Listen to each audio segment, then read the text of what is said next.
The shadow of midnight. It was New Year's Eve, and the snow fell in soft, silent drifts over the small town of Winstead. The streets were unusually quiet for such a festive occasion, save for the occasional distant cheer or crackle of fireworks. Evelyn Harper, a reserved young woman in her late 20s, had reluctantly accepted an invitation to a party at her friend Clara's remote cabin. The drive to the cabin was uneventful but eerie. The woods lining the narrow road were cloaked in darkness, their skeletal branches stretching towards the starless sky like grasping fingers. Evelyn's car radio crackled with static as she approached the cabin, the cheerful holiday tunes replaced by a faint, distorted whisper. She switched it off with a shiver, attributing it to a poor signal. Clara's cabin was a warm beacon in the oppressive darkness, its windows glowing golden against the snowy backdrop. Inside, laughter and music greeted Evelyn, and she momentarily forgot the unease that had settled over her during the drive. The party was small but lively, with just a handful of Clara's closest friends gathered around the crackling fireplace. As the clock ticked closer to midnight, the atmosphere grew more celebratory. Glasses clinked, and the group's laughter filled the cozy space. Clara suggested they share a New Year's tradition from her family, writing down their greatest fear on a piece of paper and burning it in the fireplace to symbolize leaving it behind in the old year. Evelyn hesitated, her stomach twisting. She didn't want to share her fears, especially not the one that had haunted her since childhood.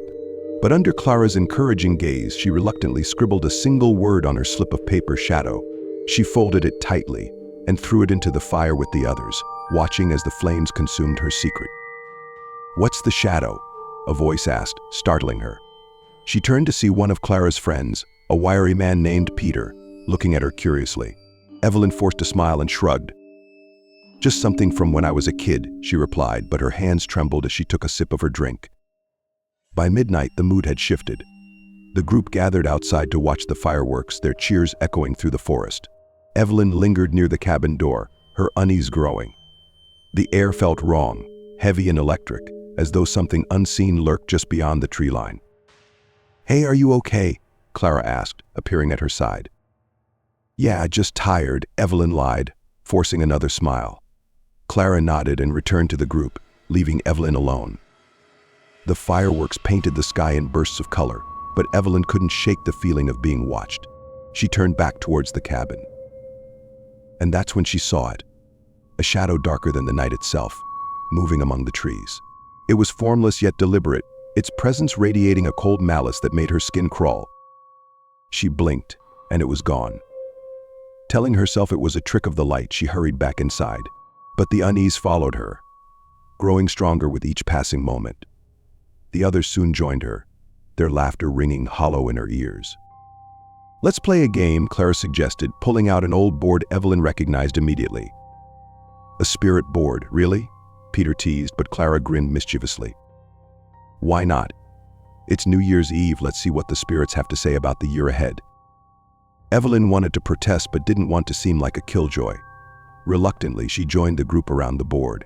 They placed their fingers on the planchette, and Clara began to ask questions.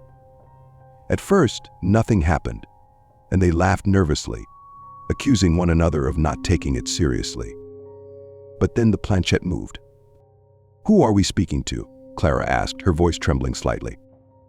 The planchette spelled out CHHDOL. The room went silent. Evelyn's breath hitched, and her hands shot back from the board as though burned. "This isn't funny," she whispered, her voice shaking. "We're not doing it," Peter said, his face pale. The planchette began to move on its own, faster and more erratic. Words formed: run, no escape, midnight. The clock struck 12, and a deafening silence fell over the cabin. The air grew icy, and the fire in the hearth sputtered out. The shadow appeared again, seeping from the corners of the room, its inky tendrils stretching towards the group.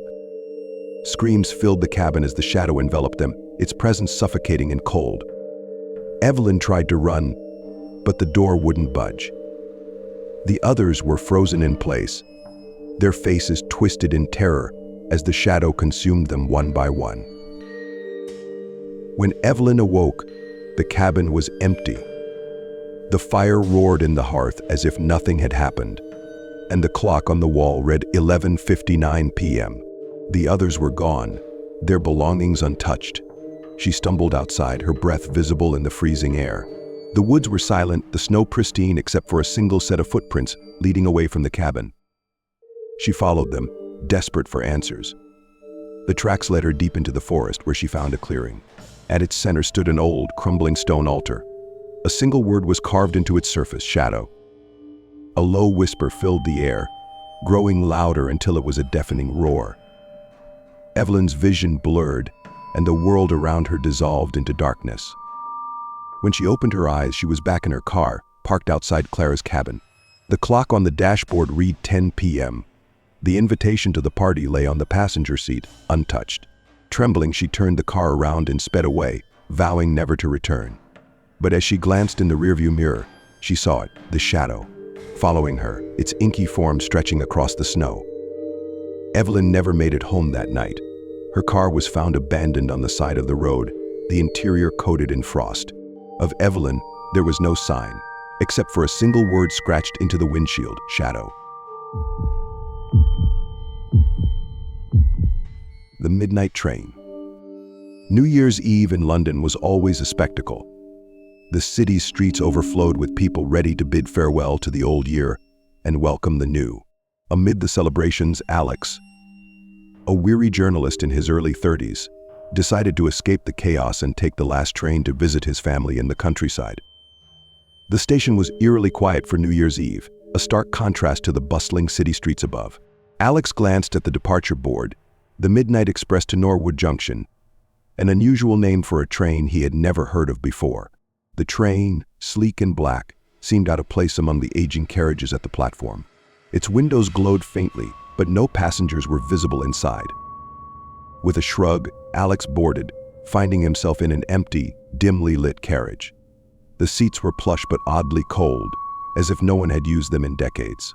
He settled in, pulling out his laptop to draft a piece he'd been procrastinating on. The train began to move, its departure smooth and silent, almost unnatural. As the train picked up speed, Alex noticed something strange. The landscape outside wasn't the familiar urban sprawl of London's outskirts. Instead, the view was a blur of dark forests and endless fields, illuminated by an ominous silvery glow. He frowned, glancing at his phone, no signal. The train didn't seem to be stopping at any stations, nor did any announcements play over the speakers. He decided to explore. Leaving his seat, Alex wandered through the silent carriages, each one identical to the last: dim lighting, empty seats, and a chilling stillness. In the fifth carriage, he stopped short. A woman sat alone by the window, her face partially obscured by a veil. She turned slightly as he approached, her dark eyes locking onto his. "You shouldn't be here," she said softly, her voice laced with urgency. "Excuse me," Alex asked, taken aback. "You need to get off this train before it's too late." Her fingers clutched the armrest tightly, knuckles white. "I don't understand," Alex replied. "What is this train? Where is it going?" The woman hesitated, her gaze darting to the window. "This train doesn't go anywhere good. It's for those who have unfinished business, people who belong somewhere else." She looked at him with pity. "You're not one of them. Yet." Before Alex could ask more, the train jolted violently, throwing him against the seat. The lights flickered, and a low, guttural groan echoed through the carriage. When Alex looked back, the woman was gone, her seat empty and undisturbed. Panic rising, Alex stumbled back toward his carriage. The train felt different now. The walls seemed to close in, the air heavier with each step. Whispers filled the corridors, incoherent but unnervingly close. Shadows moved in the corners of his vision, fleeting but unmistakable. Reaching his seat, Alex found a piece of paper lying on the table. It wasn't there before. The words scrawled on it sent a chill down his spine. "Face what you fear, or the train will decide for you." The train's speed increased, the windows now showing nothing but an endless void. Alex's heart raced as he tried to piece together what was happening. The woman's warning echoed in his mind: "You need to get off this train." But how? There were no stops, no staff, no escape. The whispers grew louder, transforming into voices that called his name. Each voice was familiar, hauntingly so. His late mother, his estranged brother, old friends he'd lost touch with, all of them spoke, their words a mix of accusation and longing. Suddenly, the train screeched to a halt, nearly throwing Alex to the floor. The doors hissed open, revealing a desolate platform bathed in pale light. The sign above read, "Midnight Crossing." A voice crackled over the intercom, distorted and menacing. "This is your stop, Alex. Face what waits, or stay aboard forever." Terrified but compelled, Alex stepped off the train. The platform dissolved into a dense fog, and he found himself in a place that shouldn't exist, a cemetery he hadn't visited in years. The gravestones were familiar, each bearing names he knew. The air was frigid, the silence oppressive. At the center of the cemetery stood an open grave, its edges crumbling. A figure loomed beside it, cloaked in shadow. Alex froze as the figure raised an arm, pointing directly at him. Words formed in his mind, not spoken but forced into his thoughts, "Remember." Images flooded Alex's mind: a car crash on a rainy night, the blare of a horn, shattered glass, and blood. His blood. He remembered now. He wasn't supposed to be here because he wasn't alive. The train, the cemetery, the voices, it was all a passage, a purgatory for those who refused to move on. The figure stepped closer, and Alex's instinct was to run. But the woman's words stopped him. "Face what you fear." Trembling, he turned to the grave and stepped forward. As he peered into the abyss, the memories consumed him, and he fell. When Alex opened his eyes, he was on the floor of his apartment, the faint sound of New Year's fireworks in the distance. His heart raced as he sat up, his body aching but intact. His phone buzzed beside him, a text from his mother. "Happy New Year, Alex. Miss you." He stared at the message, tears streaming down his face. The midnight train had given him a second chance, but its warning lingered in his mind. Some journeys are final, and the next time there might be no escape.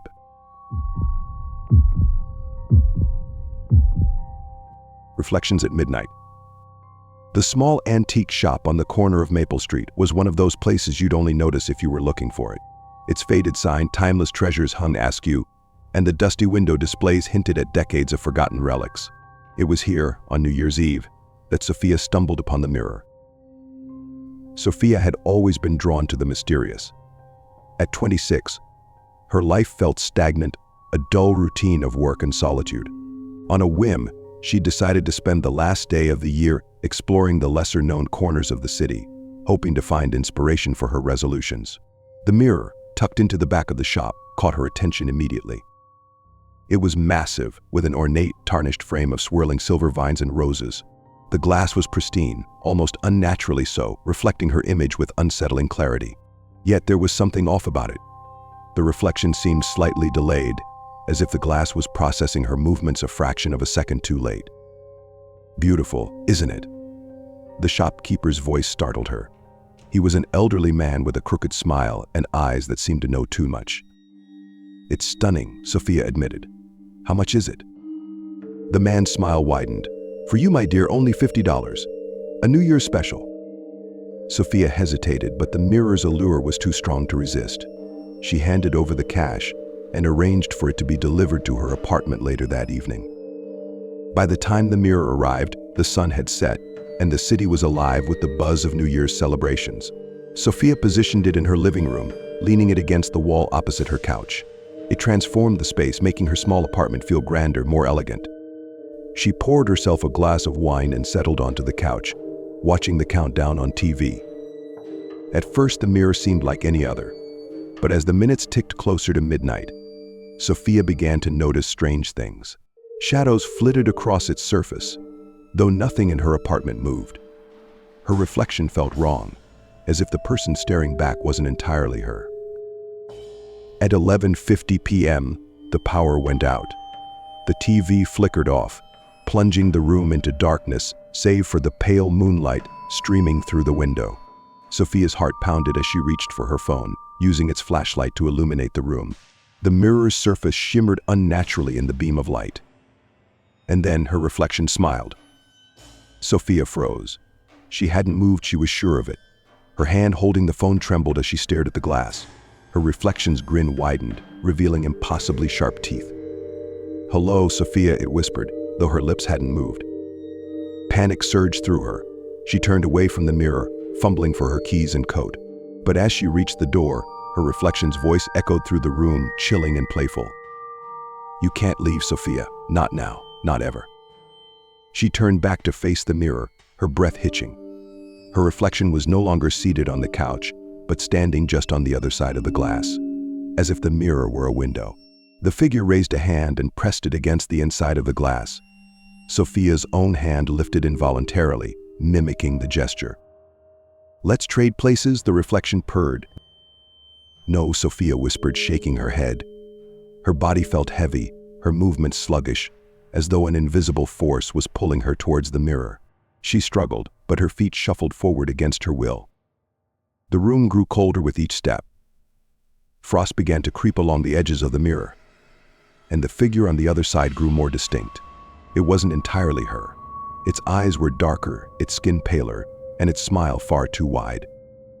"Midnight approaches," the reflection said, its voice layered with otherworldly echoes. "Time to start the year anew." Sophia's fingers brushed the glass and an icy shock jolted through her. The reflection's hand grasped hers, pulling her forward. She screamed, the sound swallowed by the freezing air. The room spun, and for a moment, everything went black. When Sophia opened her eyes, she was staring out of the mirror. Her apartment looked the same, but now she was the one behind the glass. She pounded on the surface, but her fists made no sound. The figure on the other side, now free, turned to face her, mimicking her desperate movements with a mocking grin. "Thank you for the trade," it said, voice muffled but clear. It turned away, picking up her glass of wine and settling onto the couch as the clock struck midnight. Sophia screamed, but no one could hear her.